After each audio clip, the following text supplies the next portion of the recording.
Ah, there you are. Glad you could drop by. I was just going through some old family albums. Look at this one. My great-aunt Cinder. She had a face only a furnace could love. You know, they say a camera captures a moment in time. But what if the camera starts taking more than it gives? My godmother, may she rest in pieces, always told me that the old folks feared the lens. They thought it stole a piece of the soul. Most people call that a superstition. I call it a survival instinct. Tonight's tale involves a 100-year-old heirloom, a young woman named Sarah, and the high price of a perfect shot. Let's see how this one develops, shall we? Don't forget to smile. It might be the last thing you ever do. Sarah was a collector of ghosts. She loved the smell of old paper and the weight of things that outlived their owners. While cleaning out her godmother's estate, she found it. A Model 95 land camera wrapped in velvet that felt like dead skin. Inside the box was a journal. It belonged to her great-grandmother, Clara. The last entry was dated November 12th, 1926. It read, "The woman in the garden is closer today. I took her picture to prove she exists, but the film only shows an empty bench and my own funeral." Sarah laughed. Grandma was a bit of a drama queen, she whispered to the empty attic. She found a single vintage pack of expired film. She loaded it, the camera clicking into place like a trap snapping shut. She decided to test it. She stood before her vanity mirror, the same one Clara had used a century ago. The flash didn't just pop, it hissed, a sharp metallic sound that echoed through the house. Sarah pulled the tab. She watched the gray chemicals swirl on the square of film. But when the image cleared, Sarah wasn't alone. In the reflection on the photo, her bedroom door was open, and standing in the darkness of the hallway was a man. He wore a tuxedo, but his head was tilted at a 90-degree angle, and his eyes were leaking black ink.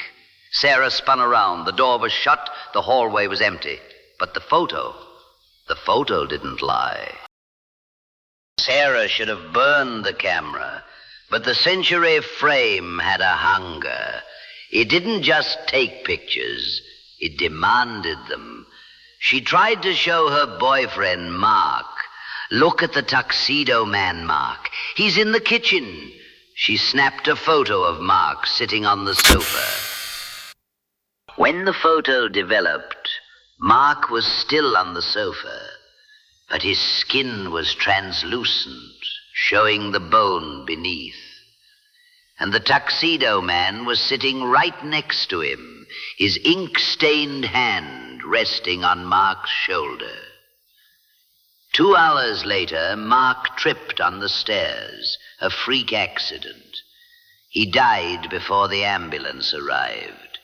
His neck tilted at a perfect 90-degree angle.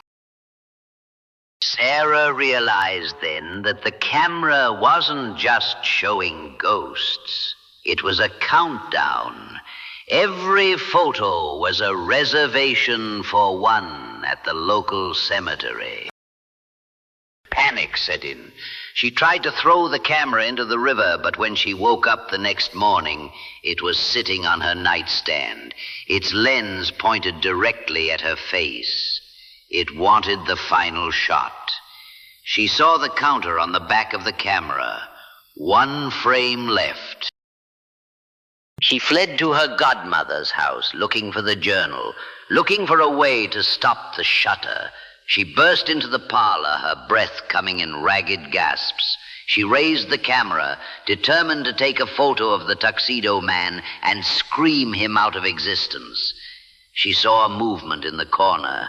She pressed the button. The flash was so bright it scorched the wallpaper. Sarah waited for the chemical fog to clear.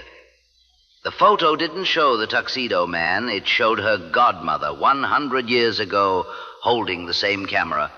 And in the background of that century-old photo, Sarah could see herself, trapped in the lace dress of great-grandmother Clara, her mouth sewn shut with black thread, waving frantically from the past.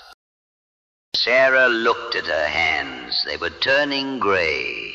She felt the chemicals of the film hardening over her skin like a plastic shell. She wasn't Sarah anymore. She was just an exposure.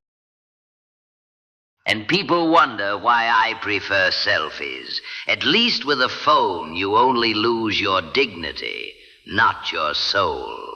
Poor Sarah. She finally got her big break, right onto a piece of cardstock.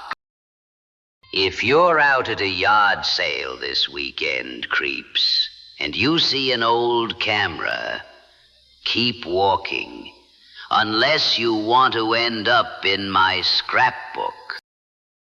That's all the time I have before the sun starts peeking over the mausoleums. I'm heading back into the dirt, but don't you worry.